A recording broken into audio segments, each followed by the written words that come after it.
Jeb Carter sat on his porch, the desert sun sinking low behind the distant hills, casting long shadows across the dusty street of his quiet town. His dog, a faithful mutt named Duke, lay sprawled at his feet, eyes half closed in the lazy heat of the evening. The peace of the moment was shattered by a sudden, low rumble, a sound that grew louder, vibrating through the ground like an approaching storm. Jeb straightened, his old bones creaking in protest, and squinted toward the horizon. A dark shape emerged from the fading light, descending with a metallic whine that cut through the air. The townsfolk, drawn out by the strange noise, gathered in the street, murmuring with a mix of awe and unease. The ship landed in the middle of the road, a sleek, alien craft that looked out of place against the backdrop of weathered buildings and dusty earth. Jeb's eyes narrowed as the ship's ramp lowered with a hiss, and a group of figures emerged. They were tall, clad in armor that glinted under the fading sunlight, and each carried weapons that seemed to hum with energy. The leader, a towering figure with cold, calculating eyes, stepped forward, surveying the gathered crowd with a disdainful sneer. "People of Earth," the leader's voice boomed, amplified by some unseen device. "I am Korvik, commander of the Galactic Mercenary Corps. We are here to claim what is rightfully ours, a treasure hidden in your midst. Cooperate, and no harm will come to you. Resist, and you will regret it." A murmur of fear rippled through the crowd. Jeb remained still, his gaze fixed on the mercenaries. He had seen their kind before, arrogant, dismissive, convinced of their own superiority. He could see it in the way they stood, in the way their hands rested casually on their weapons. They had no idea what they were up against. Jeb glanced down at Duke, who had risen to his feet, ears perked, sensing the change in the air. "Stay here, boy," Jeb muttered as he pushed himself up from his chair. He moved slowly, deliberately, his mind racing with memories of a time when he was not just a retired sheriff but a protector, a guardian of justice. As he made his way to the barn, the weight of his decision settled on his shoulders. He hadn't picked up a gun in years, not since that fateful day when he laid his badge down beside his wife's grave and swore he'd never fire a shot in anger again. But some promises were meant to be broken. In the dim light of the barn, Jeb reached for an old wooden crate tucked away in the corner, covered in a layer of dust. He opened it slowly, revealing his twin Colt revolvers, their metal gleaming despite the years of neglect. The sound of a commotion outside pulled him back to the present. He grabbed the guns, checked the chambers with a practiced hand, and stepped back out into the fading light. The mercenaries had started searching the town, shoving people aside as they ransacked buildings. Jeb could feel the anger bubbling up inside him, a fire that had never truly gone out. Korvik spotted him as he emerged, his eyes narrowing. "And who might you be?" he sneered, taking in Jeb's worn appearance and dusty clothes. "The town fool come to play hero?" Jeb said nothing, his eyes cold and steady as he raised one of the revolvers. Korvik's laughter echoed in the silence. "You think that antique can stand against us? We wield weapons forged in the fires of 1,000 worlds, old man." Without a word, Jeb fired. The bullet hit the ground inches from Korvik's feet, kicking up a cloud of dust. The mercenaries tensed, but Korvik held up a hand, a cruel smile spreading across his face. "A warning shot? How quaint. You really think you can?" Jeb fired again, this time hitting the rifle in Korvik's hand, sending it spinning out of his grasp. The smile vanished, replaced by a snarl of rage.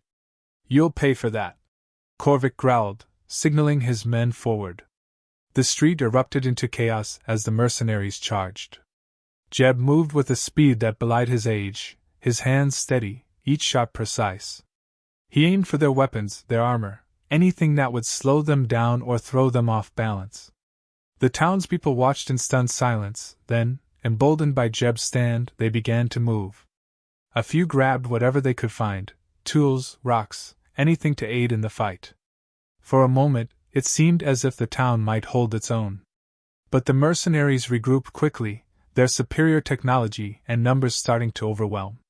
Jeb ducked behind a water trough, reloading as bullets whizzed overhead. He knew they couldn't keep this up for long. "Fall back!" he shouted to the townspeople. Get to cover! He could see the fear in their eyes, but they obeyed, retreating to the safety of the buildings. Jeb took a deep breath, preparing for the next wave. This was far from over. As the sun dipped below the horizon, casting long shadows over the town, he felt a grim resolve settle in his bones. The fight for their home had only just begun. Jeb crouched behind the water trough, his breath steady despite the chaos unfolding around him.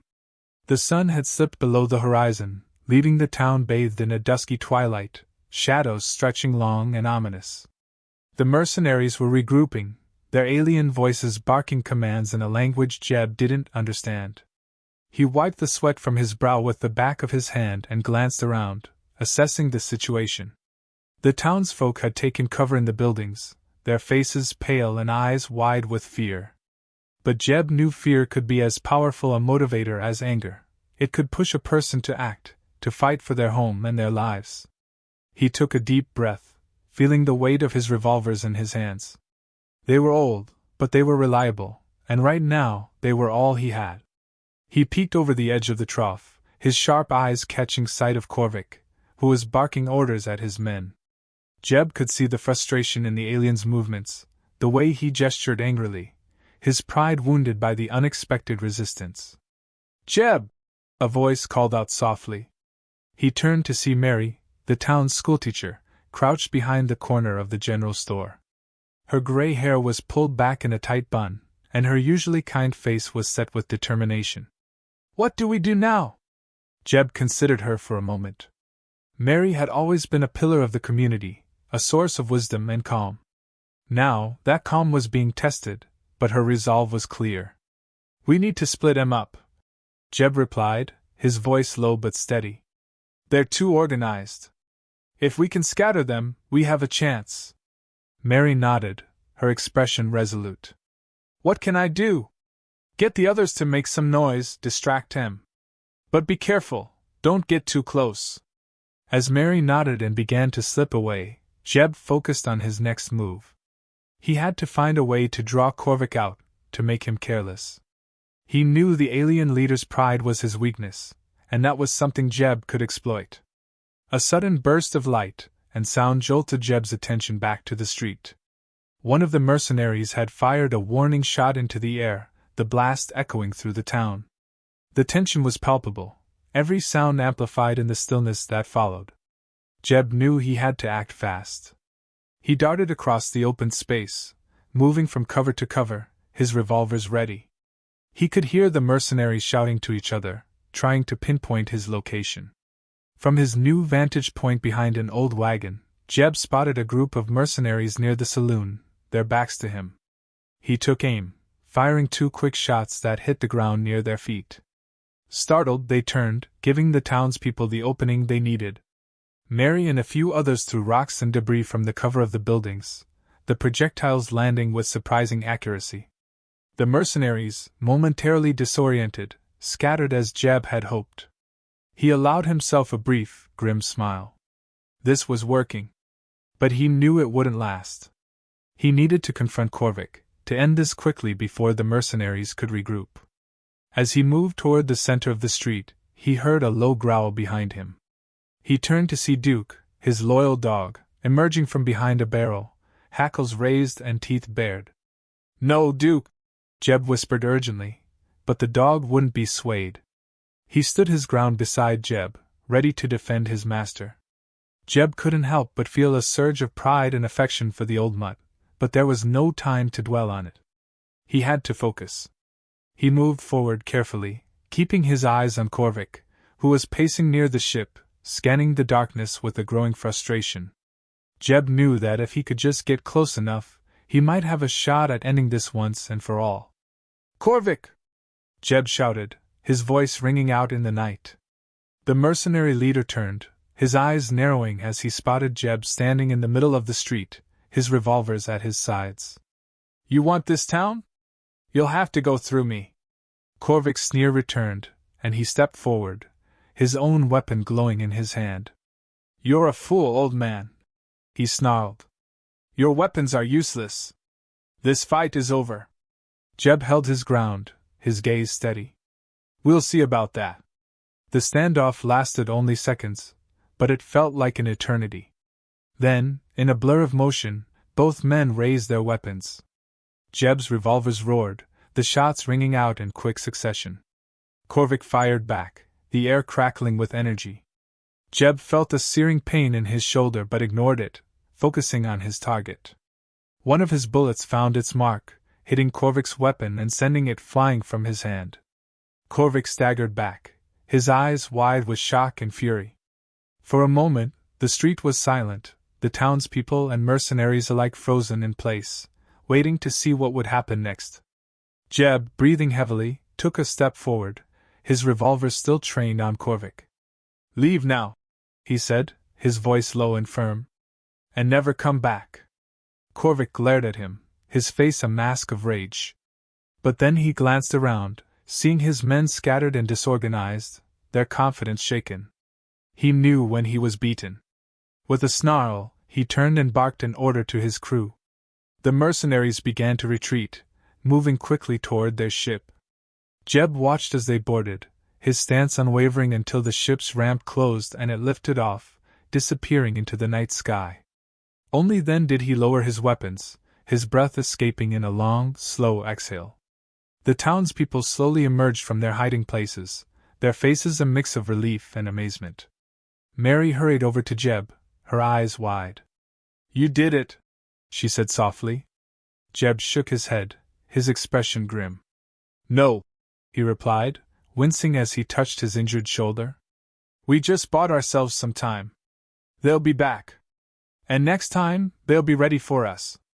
He looked out into the darkness, the weight of what was to come settling heavily on him. The fight wasn't over. It had only just begun. The air in the town was thick with tension, the quiet aftermath of the mercenaries' retreat leaving everyone on edge.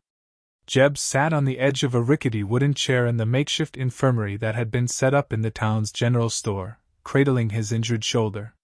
Mary had insisted on bandaging him up, her hands steady but her eyes filled with worry. "You should rest," Mary said, tying off the bandage with a firm tug. "You've done more than enough for today." Jeb shook his head. "No time for rest. They'll regroup, come back stronger. We need to be ready." He winced slightly as he tested his arm, the pain a dull throb that he forced himself to ignore. Mary frowned but didn't argue. She knew Jeb well enough to understand that his stubbornness was as much a part of him as his sharp shooting. "What's the plan, then?" she asked, keeping her voice low so as not to alarm the others. Jeb glanced around at the faces of the townsfolk who had gathered in the store, their expressions a mix of fear and determination. He stood up, the weight of leadership settling on his shoulders. "We need to fortify the town," he said, his voice steady. "Build up defenses, set traps. Make it so they'll think twice before coming back."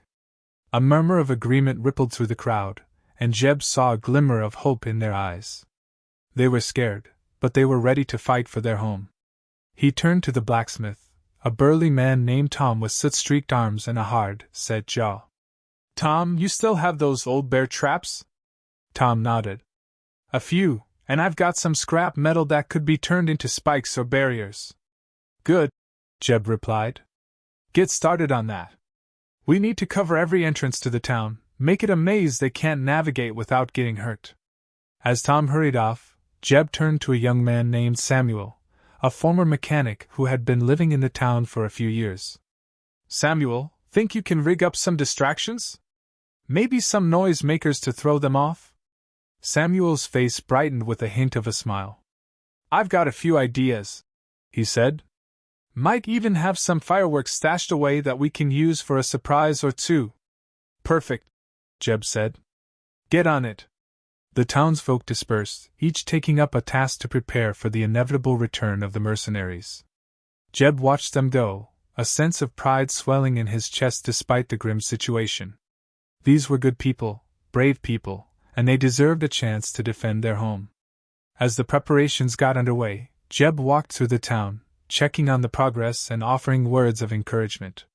He found Duke nosing around the remains of a crate, the dog's tail wagging slightly at the sight of his owner.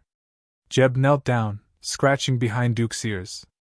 "We're in for a fight, boy," he murmured, But we're not going down easy. Duke let out a low bark, as if in agreement, and Jeb smiled despite himself. It was a small comfort, but in moments like these, even the smallest comforts mattered. The sun dipped below the horizon again, casting long shadows across the town as the final touches were put on their makeshift defenses. Jeb gathered everyone in the center of town, his gaze sweeping over them. "They'll come at night," he said. "They'll think they can catch us off guard. But we're going to show them that this town isn't some easy target." A ripple of agreement moved through the crowd, and Jeb felt a flicker of hope. "Stick together, watch each other's backs," he continued. "And remember, we're fighting for more than just ourselves. We're fighting for our way of life." The townspeople nodded, their resolve solidifying in the dim light. Jeb could see the fear in their eyes, but also something more, something fierce and unyielding. He knew then that they wouldn't give up, no matter what came next. Hours passed in a tense silence, each second stretching out like an eternity. Jeb stood at his post, his eyes scanning the horizon for any sign of movement. The night was eerily quiet, the usual sounds of the desert muted as if the land itself was holding its breath. Then, a faint glimmer on the horizon, a flicker of light against the darkness. Jeb's heart quickened, his senses sharpening. "They're coming," he whispered to himself, his grip tightening on his revolvers. He gave a low whistle, signaling to the others to be ready. The townsfolk tensed, crouching behind their makeshift barricades, eyes wide and breaths shallow. Jeb watched as the lights grew closer, resolving into the familiar shape of the Mercenaries' ship. The craft hovered just beyond the edge of town, its engines a low, ominous hum. Jeb could see figures moving inside, shadows against the glowing windows. He felt a chill run down his spine but forced himself to stay calm. They had prepared for this. They were ready. The ship landed with a soft thud, the ramp lowering slowly. The mercenaries emerged, their armor gleaming under the moonlight, weapons drawn and eyes scanning the shadows. Jeb held his breath, waiting for the right moment. Corvick stepped forward, his expression hard and unforgiving. "Enough games, old man," he called out, his voice echoing in the still night. "You've made your point. Now stand down, or we'll tear this place apart." Jeb didn't reply, his gaze fixed on Corvick. He could see the anger in the mercenary leader's eyes, the barely contained rage. It was a weakness, one that Jeb intended to exploit. He raised his hand, giving the signal. A moment later, a series of explosions erupted around the mercenaries, a cacophony of sound and light that sent them scrambling for cover. Jeb fired, his shots precise and measured, aiming to disrupt and disorient rather than kill. The townspeople joined in, their traps and makeshift weapons springing into action. The mercenaries, caught off guard, stumbled and fell, their formation breaking as they tried to regroup. Jeb moved swiftly, using the chaos to his advantage. He fired again and again, each shot calculated, each movement deliberate. The tide was turning, but he knew they couldn't afford to get complacent. Corvick, his face twisted with fury, shouted orders, trying to rally his men. But Jeb could see the cracks forming, the fear creeping into their ranks. He pressed on, pushing them back, step by step. The battle raged on, the air thick with smoke and the sounds of struggle. But Jeb didn't falter, his resolve unwavering. This was their home, and they would defend it to the last. As the first light of dawn broke over the horizon, Jeb saw the mercenaries begin to retreat, their spirit broken. He allowed himself a brief moment of relief but knew better than to celebrate too soon. They had won this round, but the fight was far from over. The first light of dawn cast a pale glow over the battered town, revealing the toll of the night's battle. Smoke curled up from the smoldering remnants of buildings, and the once quiet streets were littered with debris. Jeb stood at the center of it all, his breath coming in ragged gasps, his revolver still warm in his hands. His eyes swept over the scene, taking in the scattered bodies of mercenaries and the huddled forms of his townspeople, some tending to the wounded, others standing guard with grim determination. "We did it, Jeb," Mary said softly, stepping up beside him. Her voice was a mix of exhaustion and relief, her face streaked with soot and tears. "We held them off." Jeb nodded, but his expression remained stern. "We did, but it ain't over yet," he replied, his voice rough from smoke and fatigue. He holstered his guns and turned to the group of townsfolk who had gathered around, their faces etched with fear and hope. "They'll come back. And next time, they won't be so easy to scare off." Tom, the blacksmith, spoke up, his deep voice steady despite the tension in the air. "We've still got some traps left, and we can build more. We've proven we're not as weak as they thought." Jeb appreciated Tom's resolve, but he knew that courage alone wouldn't be enough against a determined enemy. "We need to be smarter," he said, his gaze fixed on the horizon where the mercenaries had retreated. "We need to draw them in, make them think they've got the upper hand, then hit 'em where it hurts." Samuel, the young mechanic, stepped forward, wiping sweat from his brow. "I can rig up a few more surprises," he offered. "Maybe some decoys, lure them into a trap." Jeb nodded. "Good thinking, Samuel. Let's get to work. We don't have much time." As the townspeople dispersed to prepare for the next battle, Jeb felt a tug of fatigue pulling at him, but he pushed it aside. He had to stay focused. The lives of everyone in this town depended on it. He moved through the street, checking on the wounded, offering words of encouragement where he could. Despite the weariness in their eyes, he saw a spark of determination in each of them, a refusal to give up, to let their home fall into enemy hands. Duke trotted alongside him, his fur singed in places but his spirit unbroken. The dog's loyalty was a comfort, a reminder that he wasn't alone in this fight. As Jeb made his way to the edge of town, he spotted something glinting in the rubble. He bent down, his fingers brushing against a piece of metal half buried in the dirt.